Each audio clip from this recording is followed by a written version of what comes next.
What's up, guys? Ryan here. Today, I am joined for a new video with longtime friend of the channel, Luke W. What's up, Luke?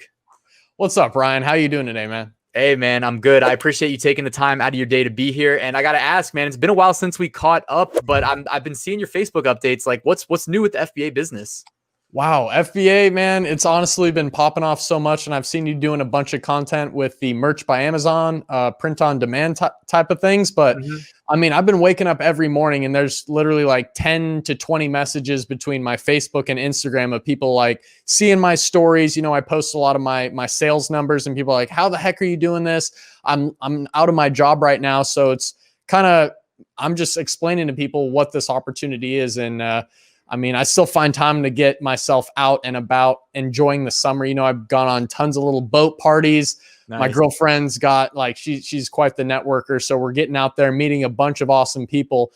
And it's not just about, you know, being behind your computer and learning these things and making all this money on your own. It's so much better when you can go spread the wealth and help people. So I'm just trying to balance best of both worlds. We just hit 5K subs on my channel yesterday. Damn. After almost 400 YouTube videos made. So slow and steady progress, but you know, we're there, and super excited to just kind of be chatting with you again today, man. Dude, that's awesome. And yeah, man, I like that you're selling the lifestyle aspect of things, because for real, like, I'm 100% with you. If I was just doing FBA, like, I don't know why, I must have some like addictive personality where it's like I see something else and I'm like, oh, I'm gonna try that, and then I can't give it up, you know? So I've got my arms in, you know, Amazon merch, print on demand, KDP, FBA. But man, the FBA is really my easiest passive income stream to manage as far as like hours per week invested, unless I'm launching new products, which takes me to what I wanted to ask you about first and foremost, man. I saw you're launching one new product a month. Is that what I read? Yeah, that was my goal. And I had a video about that in the beginning of 2020, just saying, I want a new product launched every single month. I've built a little cash reserve, kind of a bigger cash reserve. And I'm like, what am I doing? Letting this sit in my bank account where it's going to be depreciating in value over time with all this new inflation. Especially right now. Dude, I need to invest this into products and do what I'm best at. I used to think in the beginning, this one way of thinking was not the best, but it was a good way to start. I just wanted to get one listing or like a couple of my listings to having a bunch of reviews so that I would think that they're fully automated and running on their own. But then I was like, you know, I know what I'm doing now. I'm going to make a great product bundle, stand out, do all these things. And I don't need a ton of reviews because my bundle is going to stand out so much that once I get it in there, you know, people are just going to buy it. And that's literally, I've been launching so many products. I just had a new one arrive yesterday, and it's kind of a COVID related product. It's already making sales, and it hasn't even, I'm not even running ads on it. I don't even have a review. I don't even have my good images yet. And it literally just went live like a couple days ago or whatever. And dude, that is awesome. I've had most of my products definitely are not like that when I launch a new one, but I have had that experience a few times, like less than 5 times. And it's like amazing when it goes live and all of a sudden it's got the BSR and it's, you know, going further and further down, man. So I really respect that you took time to do that this year. I've kind of done the opposite, where there was some uncertainty around in my mind, at least, like how things are going to play out with COVID and with like importing, because we keep hearing about issues with China, and that is where all of my manufacturers are. And so it's, for me, I was a little bit scared. But then also, let me share that in April, I had a product that I launched last year, the most competitive niche that I've entered. I'll tell you about it off camera. But dude, I was like, man, if I can get a product ranked in this niche, then I am like really very good at Amazon FBA. I'm not just a fluke, you know? And I ended up getting, it took a year, but I ended up getting this, it had like 2 variations. I got one of the variations to rank 3 on the organic primary keywords, and I sold $15,000 in a day. So that was another reason why I was like, I do not want to tie up too much money in like new products, because if I have to like finance this product, because it costs about 40, it's in the 40 to 50 range dollars per unit. So, well, it doesn't cost me that. That's what I sell it for. But yeah, so I didn't want to have too much cash tied up in like other products that are new and less certain, when I was like, oh crap, I might have to be bankrolling like big orders. So right, because especially with Q4 coming up, like is now a great time to get into Amazon. Of course it is. Like, so many people are sitting on the sidelines at home on the fence, like, what am I doing? Am I just going to hang out this summer and get drunk and just party and stuff? But honestly, if you put a little bit of time into this, just learning Amazon, there's so many courses out there. I'm in the process of re-updating mine right now. I have almost 300 students. And actually, it was funny that you said you hit 15K in one day, because one of my new students that only got the course in March, basically 4 or 5 months ago, he hit 14K in a day. Damn. With his second day. So he ran out of stock, and then he was out for like a couple weeks, and then he turned his listing back on. The first day he hit like 8K, and then the next day it was 14K. And I don't know if you saw that story I posted on Instagram, but Brian Pate, man, this dude is destroying it with another product that's kind of in the similar price range as yours. And it's just like, I love that FBA allows you to, as opposed to maybe print on demand, you're able to just kind of get that product in there, and then it's going to make you a lot of money. All that research and time that you put in is going to pay off, where print on demand's like, you got to get more and more designs out there. Some of them are going to hit big, and so it's the best of both worlds what you're doing. And I'm jumping into print on demand too, but FBA, man, that's the money maker for me. Dude, for sure. I agree, man. Like, I feel like with print on demand, it's, well, I mean, something that nobody can deny. Like, the barrier of entry for FBA is higher, period. Mm-hmm. So there's less competition. And the result of the opposite being true with print on demand, more competition, you're more at the mercy of the algorithms and to an extent, fate. Unless you're paying to advertise print on demand products that have lower profit margins on average, you're really just hoping that that you get ranked on page one, that you get clicked, that they buy, that you continue to get, you know what I mean? With FBA, we more or less control our fate. Yeah. And I mean, honestly, the barrier to entry, it seems like it's a lot harder for people to get in. I mean, it is more so than a lot of other things, but still, when you break it down into the simple processes of what Amazon really is, getting your account set up and all these little things, and just getting that first product in, contacting suppliers, creating a good listing, and then some marketing and advertising strategy. Like, those are kind of the things that once you learn them, you just rinse and repeat them, and you can do those with more and more products. And one of the big things I teach my students now is just creating that bundle that's going to stand out and make a no-brainer offer. So if everyone has, CBD oil for dogs that is selling for $34.99 for just one little vial of that, if you do a 2-pack and you're charging $49.99, that's only $15 more. So instead of someone paying $70 for 2 individuals, they see that no-brainer offer for, oh, hey, it's, $10 more if I just buy that extra one.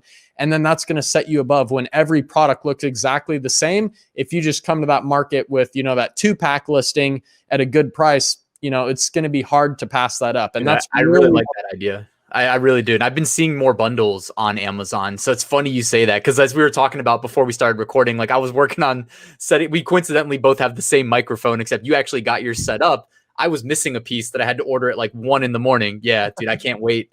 And I was like searching for the mixer, and I was like seeing like bundles, and I was like, that's interesting. Like, there is a lot more than I would expect to see here.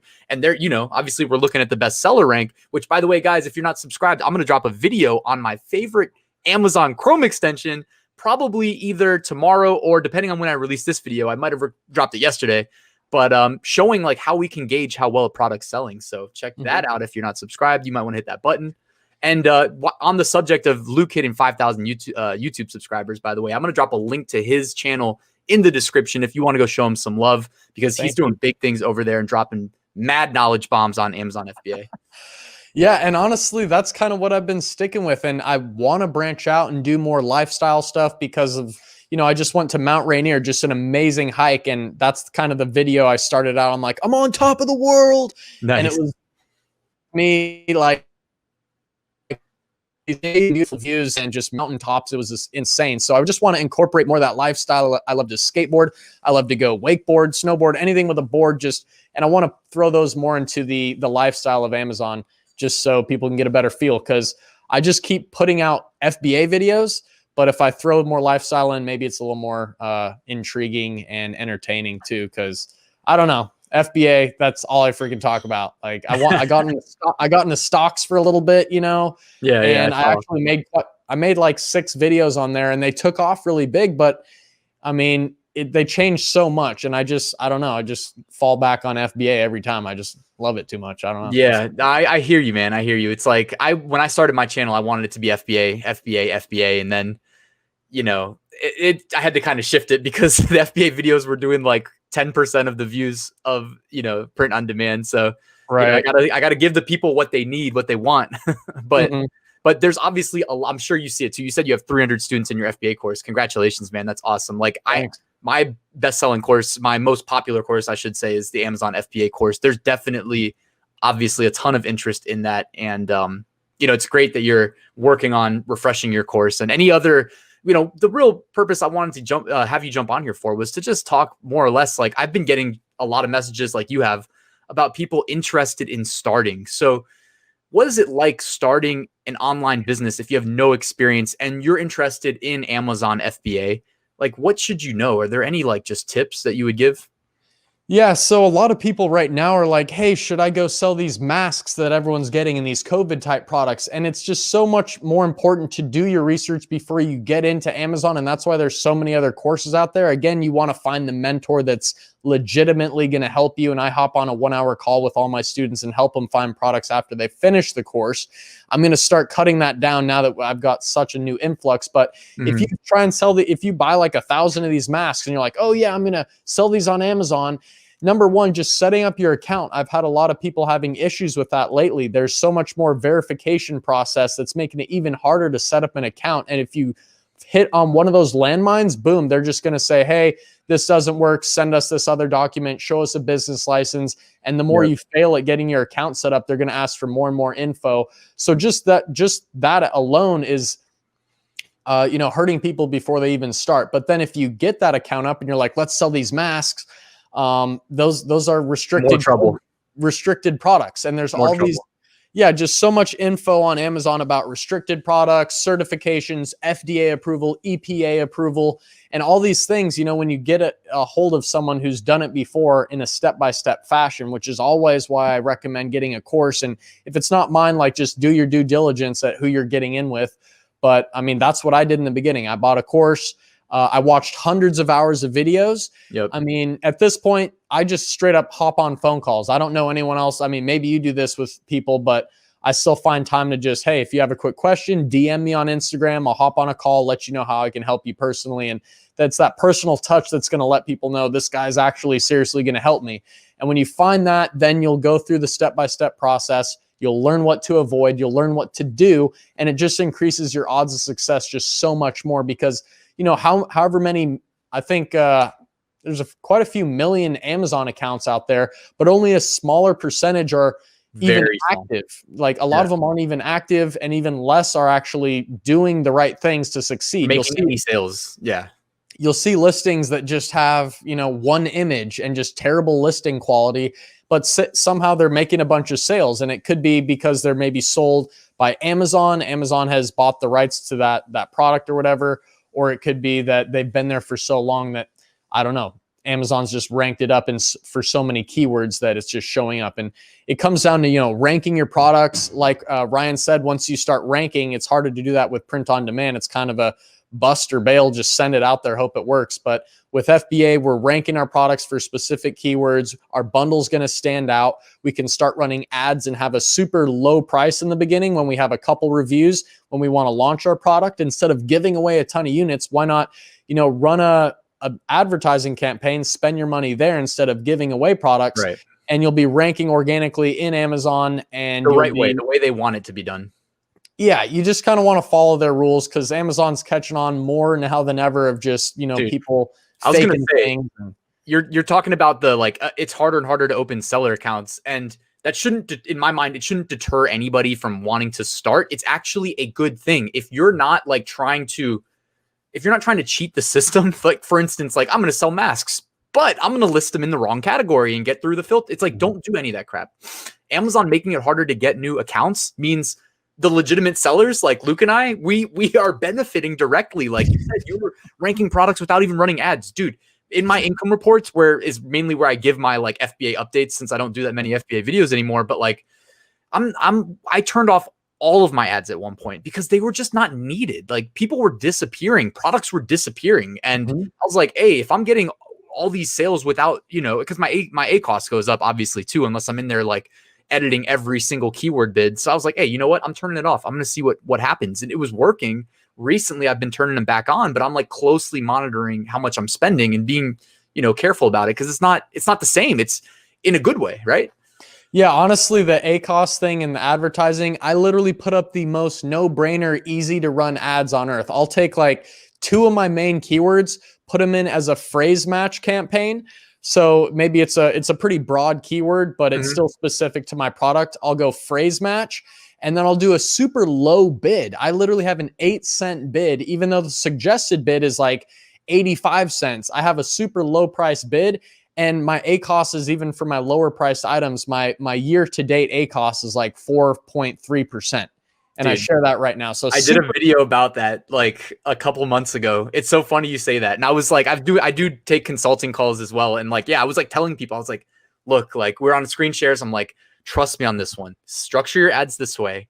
And then make an extra campaign where you just grab like, except I was saying like, honestly, if you're going to do the low ball, grab all the keywords that you think are even remotely relevant, and the ones that aren't, just ignore them. But if they're remotely relevant, they might have a chance.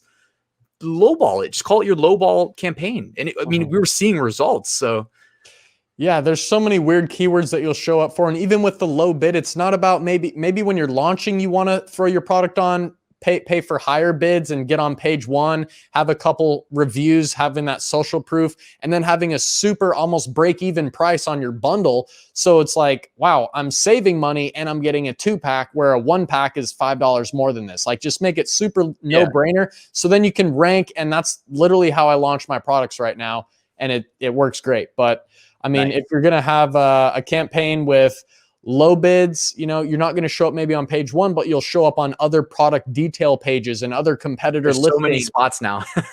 Yeah. So many ad spots. But dude, that's awesome, man. I love that you're seeing success with the same stuff, and we didn't even plan that. But man, I wanted to keep this video like kind of short. We're getting around the 15-minute mark. So any like last remarks, anything you want to share for people potentially looking to start FBA in August 5th? By the way, key date, August 5th. Like you said, that's me knocking. That's the 4th quarter knocking. So anything you want to wrap up with? Yeah, 4th quarter's on the way. Christmas holiday season is expected to blow up more than ever. You see all these stores shutting down. It's really sad to see like my local skate shops and things like that just going out of business. All these stores going out of business. Nordstrom saying, hey, we're going to be going all online, all this stuff. And like, you have to catch this wave. And there's so many people that are going to need to learn this at one day or another, because the risk of having a 9-to-5 is so tremendous at this point, or you can go in and you'll be forced to, who knows, I don't even want to get political here, but they're going to be like, hey, have this, vaccine before you work here, or you have to wear a mask to work here. And my girlfriend's a server still, and she's wearing a mask. It's like 85 degrees and she's running around, dude, like, plus, don't get me started on the last 15 years of clinical studies on the effectiveness of masks preventing influenza-like viruses. Yeah. Don't get me started on those studies. Okay, yeah, we'll save that for another video. We'll save it for another video. Yeah. But the whole country's so divided right now, and I think bringing the positivity of actual resourceful information that can help people make money from the comfort of their own home without having to mask up is just the best thing. And that's why so many people are getting into this right now, or wanting to get into it. And I'll tell you, a pretty big percentage of students that even might get my course, I don't really see them through till the end. They might not see through the course. They might let life get in the way. So there's still so many people, you might think it's saturated, but really there's such a small percentage that really sticks this stuff through, as easy as it is once you learn the process. Because in the beginning, there's that big learning curve. But after that, you're like, hey, rinse and repeat, more products, let's do it. And I try and give my students the biggest no-brainer offer. Like, look at this bundle. And there's even competitive markets where you can get in. And if you do a bundle, you can have a pretty good chance of success, even with lower reviews, because your bundle will make up for that. You have lower reviews and people will still buy it. Yeah. Exactly. So I would just say, yeah, like there's not much more to lose. I mean, I don't know how much your course is, Ryan. Mine's like $497. I have a $997 offer, and it's like $500 to learn what you can, like my recent student here, like 14K in a day. He's like, dude, the ROI on your course is insane. And on my landing page, I have his video. I have other student videos I've done and other guys doing 24K a month in sales. And with private label, what I teach, you're getting like 40, 50% profit margins. Like it's pretty insane right now. So when you make those bundles, you can just increase that price so much more. My products are all like $10, $15 higher than the other top sellers, and people are still buying mine. I make more profit per sale. I don't care about selling 1,000 units a day. I'd rather sell less than that, but make more money because I'm making more profit per sale. And I have to deal with less inventory too. So there's just so much more I could just talk about here, but I don't know. I love it, man. No, man, that's great. And definitely, I'm sure you've piqued a lot of people's interests. And yeah, my course is the same price, but yeah, that's awesome, dude. I'm happy for you. I'm happy for your students. I'm in agreement. I love the value proposition of maybe bundling things, because I have had similar success with stuff like that where, oh, people are selling 2-packs. I'm going to sell a 5-pack. And like you said, you build in a higher profit margin. Maybe you don't sell as many, but when you do make those sales, dude, my first product I ever launched had like a 40-something% profit margin. You know, so I can relate. I got you. Exactly. And the last thing I want to say too is just the higher priced items you sell, the more profit margin you have to play with. And it's just so much better. Like you might get a $40 product from Alibaba and you're able to sell it for $110. I have a $40 product that sells for $119.99. So it's making like $60 profit after Amazon fees per sale. You know, 3 sales a day, that's almost $200 profit a day. That already wipes out most 9-to-5 jobs with 3 sales. So it's better than doing a $14.99 product, like, and then you're straight up and struggling. $3, $4 profit per sale. You have to penny pinch. I like having those big margins, sell fewer units. I have a product that makes $100 profit per sale. I get it for $60, sell it for $198.99. And, you know, that's just so much more money to play with. And, you know, it grows fast. So I love it, man. I love it. You got me excited about launching new products. And hey, it's August. I might have to go in there and just maybe grab like 2 or 3 new ones. Because like you said too, the dollar, guys, it is depreciating in value. At some point, the news is going to start informing the public about what's gone on for the last month and a half as far as like what our dollar's actually worth in terms of buying power. And when that day happens, yeah, you're not going to want to be in banks. So that's a good note to end on, I think, man. I really appreciate it. And hey, guys, tune in. We're going to do part 2. It's going to drop on Luke's channel, and we're going to talk about starting print on demand now.